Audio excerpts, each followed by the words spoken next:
शरद पवार गट भी कोई सेकुलर गट नहीं है। अजित पवार गट भी कोई सेकुलर गट नहीं है। सही मालूम हमारा कलेजा दुखता है जब हमें कहा जाता है घुसपैठ गया। अगर हम पुलिस चौकी में जाके कंप्लेंट करने जाते कि भाई हमारे पे ऐसी आ रही, तो हमारी कंप्लेंट ली नहीं जाती। और ये गवर्नमेंट के पास कुछ है नहीं देने के लिए, तो इसमें उलझा के रखी है इसने। अभी एक नितेश राणे की वजह से आप ऐसा नहीं कि सारे हिंदुओं को गलत बोल सकते, या एक अकबरुद्दीन ओवैसी की वजह से आप सारे मुसलमानों को गलत बोल सकते कि 15 मिनट के लिए हटा दो। पोलराइजेशन जो है बीजेपी या आरएसएस जिस प्रकार का करती है, तो मेरे नज़र में दूसरे मुस्लिम जमात जो है एमआईएम या ये, वो लोग भी यूथ को पोलराइज करते हैं। Welcome news laundry. News laundry की टीम इस वक्त पुणे में है। इस वक्त हम पुणे के हड़पसर कॉन्स्टिट्यूंसी कोलवा इलाके में है और यहाँ पे इस कॉन्स्टिट्यूंसी में लगभग 1.5 लाख मुस्लिम वोटर्स हैं। तो हम यहाँ पे जो मुस्लिम वोटर्स हैं उनसे बात कर रहे हैं और उनसे हम बढ़ते हुए हेट क्राइम के बारे में पूछ रहे हैं, उनके क्या इश्यूज़ हैं उसके बारे में हम बात करने के लिए आए हैं। एक मैं पुरानी बात आपको बता दूं, 1978 में ईरान में रेवोल्यूशन आया। खुमानी साहब वहाँ से आए। खुमानी साहब फ्रांस में वो उस पे थे, एग्ज़ाइल में थे। तो जब लौटे तो बड़ा जुलूस निकला। उनको हवाई जहाज़ से सीधे उनको गाड़ी पे बिठाया गया और गाड़ी को लोगों ने कंधे पे उठा के चले। तो एक अजीब कुछ वो था, पिक्चर गई कि साहब पता नहीं क्या रेवोल्यूशन आ गया। तो एक पुराने शायर का शेर है कि इस्लाम ज़िंदा होता है करबला के बाद। तो ये सोचा गया शायद इस्लाम ज़िंदा होगा, लेकिन जल्द ही उन लोगों ने, मौलाना लोगों ने जो हरकतें करना शुरू की, जो वहाँ कत्ले आम हुआ, फ़ौज के जनरल मारे गए, बादशाह के फादर का वो मकबरा था उसे तोड़ के उसका बाथरूम बनवा दिया गया। तो नॉट ओनली सड़क का मुसलमान, आम मुसलमान उससे रिपेल हुआ, बल्कि हमारे उलमा लोगों ने बयान दिए। ये कौन सा इस्लाम है भाई? और जब जब ऐसा हुआ, अफ़गानिस्तान में हुआ, पाकिस्तान में हुआ, तो लोगों ने बयान दिए। तो आज हमें ताज्जुब होता है कि हमारे हिंदू मज़हब के साथ वही हो रहा है जो इस्लाम के साथ वो अंधे लोग कर रहे थे। तो हमारे हिंदू भाई जो हैं, ये उनके कहने का है कि भाई आप जो हैं, जो भी आपको पॉलिटिक्स करना हो, जो भी पर्पस हो आप कीजिए, लेकिन आप जो है हिंदू मज़हब को क्यों लाते हैं? ये हिंदू मज़हब नहीं है। मुझे बताइए कि अभी जैसे ये क्राइम्स इंसिडेंट होते हैं, ठीक है, तो आप खुद आप अनसेफ फील करते हो कभी बाहर जाते हो? जाहिर सी बात है, हमसे फील ही करना पड़ेगा, क्योंकि हमारी आवाज़ उठाने वाला नहीं है। अगर हम पुलिस चौकी में जाके कंप्लेंट करने जाते कि भाई हमारे पे ऐसी आ रही, तो हमारी कंप्लेंट ली नहीं जाती। कुछ पॉलिटिशियन ऐसे हैं जो माइंड डाइवर्ट कर रहे हैं।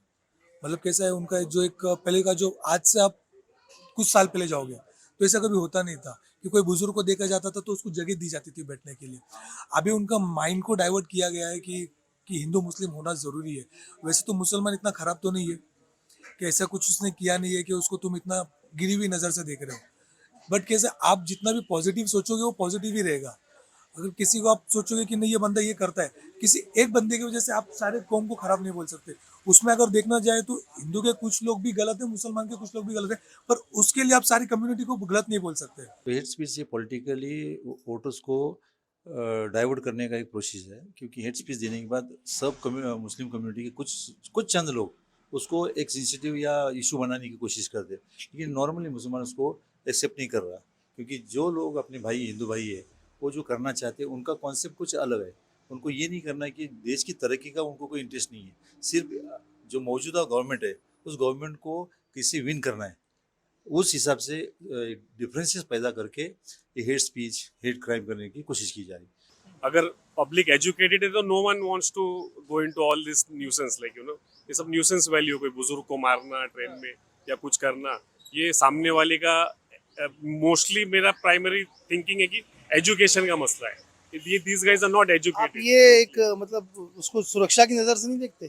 सुरक्षा की नजर आप टारगेट हो सकते हो कहीं आपकी दाढ़ी या अभी टोपी की वजह से।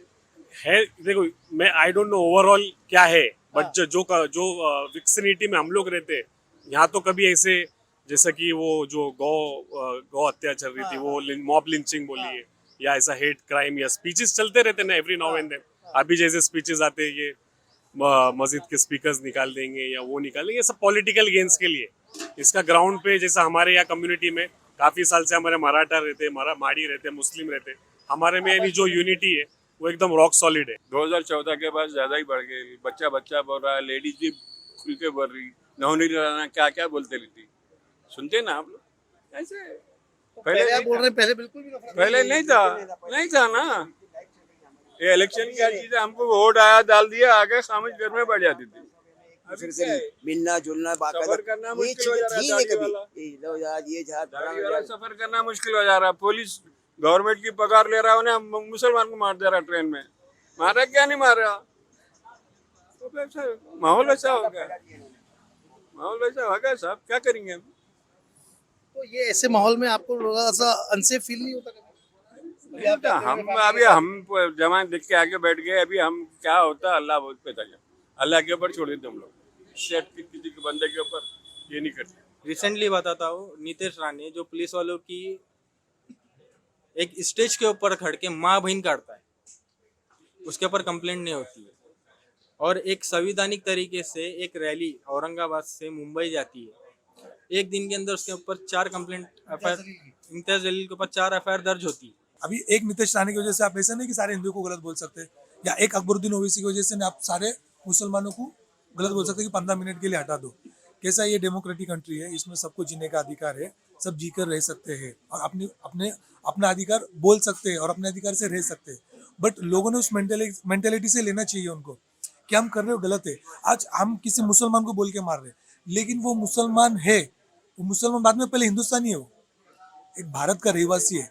तो आप उसको उस तरीके से देखो, उस तरीके से देखोगे तो ये कभी बटेगा ही नहीं, होगा ही नहीं। ना पुलिस हमारे साथ है, ना जो सो कॉल्ड सेक्युलर पार्टी से, जैसे शरद पवार गट हो गया, अजित पवार गट हो गया, कांग्रेस हो गया। कांग्रेस का तो नाम ही ना ले तो बेटर है। कांग्रेस हो गया, फिर भी कहता हूँ मैं, समाजवादी पार्टी हो गई, इनमें से कोई नहीं है।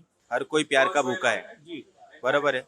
आप मेरे साथ अच्छे से रहोगे, आप मेरे साथ प्यार से रहोगे, तो मैं भी आपके साथ प्यार से ही रहूंगा। आप मेरे को हेट करेंगे, आप मेरे साथ गलत बात करेंगे, तो मैं सपोज करूँ या ना करूँ वो मेरा लुकआउट है। बट इंसान में जो है ना भाईचारा रहना चाहिए। जो ये मैसेजेस आ जाते हैं थूक जिहाद, लव जिहाद, ये एक तरीके से कम्युनिटी के खिलाफ एक जो माहौल क्रिएट किया जाता है, नफरत फैलाई जाती है, मीडिया चैनल्स भी उसमें इन्वॉल्व हैं कुछ, तो उसको कैसे देखते हैं आप? ये पेट्रोल के दाम जो बढ़ रहे हैं, दूसरी महंगाई बढ़ रही है, गैस ये वो, तो लोगों का ध्यान इससे भटकाने के लिए आज ये बोलते हैं कि हम विश्व गुरु हैं। विश्व गुरु की हालत ये है कि ऑफिस आवर्स के बाद आपको ट्रैफिक जैम में फंसना पड़ता है। पूना का इंफ्रास्ट्रक्चर कोलैप्स्ड है, तो उसमें रह रहे हैं हम।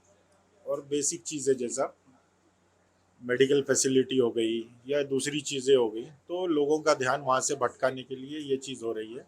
और ये गवर्नमेंट के पास कुछ है नहीं देने के लिए, तो इसमें उलझा के रखी है इसने। ऐसा देखो, अभी ये तो नहीं होना चाहिए और इसके पहले ऐसे कभी हुआ भी नहीं। ये अब चल रहा है जो राजकारण जो ये है ना, अभी ये पूरा एक खराब राजकारण चल रहा है, जिसमें कोई अच्छे लोग तो इसमें बिल्कुल ये नहीं है, बस सब खिलाफ है। हम क्या चाहते हैं कि सब मिल के रहे, हर कोई हिंदू मुस्लिम सिख ईसाई जो भी है, जैसे पहले चलते आ रहा वैसा ही रहना चाहिए, एक दूसरे का भाईचारा मोहम्मदी। और हमारे इधर क्या है, ये गंगा जमुना तहजीब है, हाँ ये चलना चाहिए बाकायदा। अब जो सियासतदान आ रहे हैं कुछ, अच्छा दूसरी बात, हमको एक चीज़ हम बिल्कुल खिलाफ है, जो हमारे नबी हुजूर पाक सल्लल्लाहु अलैहि वसल्लम की जो शान में जिसने भी गुस्ताखियाँ वगैरह किए, हम उनके बिल्कुल अपोज है, खिलाफ है, बिल्कुल हम नाराज़ है पूरी कम्युनिटी। हाँ तो ये चीज़ें क्या, ये तो नहीं होना चाहिए। अब ये जो आ रहा राजकारण है बिल्कुल तो ये कौन कर रहा है, ये क्यों, ये मतलब आप बोल रहे हैं कि हिंदू मुसलमानों में आपस में तो अच्छा भाईचारा है, लेकिन तो कौन लोग हैं ये है कुछ ऐसे जो शरारती लोग रहते जो योगी बोल दिया कटेंगे तो कटेंगे, तो किसको काटेंगे भाई, किसको काटेंगे? मुस्लिम को काटेंगे या गैर को काटेंगे, खुद को लोगों को काटेंगे, किसको काटेंगे? सवाल होना चाहिए ना सब। हाँ हिंदू मुसलमान यहाँ के पैदा हुए, आज 70-80 साल की उम्र हो रही है, लेकिन यहाँ के ही है ना। फिर ये बातें पहले इलेक्शनों में नहीं होते थे ऐसा। हम 60 साल से करते आ रहे वोटिंग, ऐसे बातें तो कभी नहीं। महंगाई और बेरोजगारी के बारे में तो गवर्नमेंट कभी बात ही नहीं करती क्या? आप लोग आगे बढ़ाते क्या? रिपोर्टर नहीं बढ़ाते। तो हमको यही चाहिए ना, बच्चे पढ़ के बेकार फिर रहे, सर्विस नहीं है। तुम आइश कर रहे अपने इसमें पैसा खर्चा कर रहे, फिर कमा रहे तुम लोग। सवाल ये है ना सब, तुम पैसा को वोट पे पैसे से खरीद रहे। पहले वोट को पैसे से नहीं खरीदते थे, जाते थे लोग वोट देके आ जाते थे खामोश से, कोई किसको भी दे, कोई ऑब्जेक्शन नहीं है किसी का। तो ये नहीं, जैसे आपने अभी बोला कि कटेंगे, हम बटेंगे तो कटेंगे। ये बात है क्या इंडिया में? ये बात है क्या? आप बोलो किसको है वो, जब मर्द के बच्चे हैं तो ओपनली बोलो ना, किसको काटेंगे? पॉलिटिक्स के लिए तो बेहतर ये है, अब क्या कहा जाए, हम सबसे पहले तो हमारे चीफ इलेक्शन कमिश्नर, ये चीफ इलेक्शन कमिश्नर को देखना चाहिए। इतनी ब्लैटेंट बातें हो रही हैं, हम लोगों को दुख होता है, सही मानो में हमारा कलेजा दुखता है जब हमें कहा जाता है घुसपैठ गया। कहाँ का घुसपैठ गया? हमारे तो जद्दम जदीन उर्दू में बोलते हैं, हमारे एंसेस्टर्स ने लड़ाई की, फांसी पे चढ़े, हमारी हिस्ट्री है ऐसी। तो हम अब आज के दिन में हम घुसपैठिए कहाँ से हो गए? तो वो चीज़ क्लियर होना चाहिए। सेकेंडली एक वजह ये भी है कि हमारे लोग पॉलिटिक्स में नहीं हैं। हम इंडियन है क्या नहीं, आप बोलो।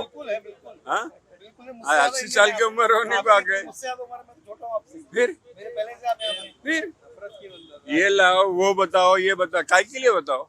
देश हमारा है, हम पैदा हुए यहाँ, हमारे माँ बाप पैदा हो गए, हमारे दादा दादी पैदा हो गए, सब पैदा हो गए, 5वीं पीढ़ी हो गई समझो हमारे एक माने में।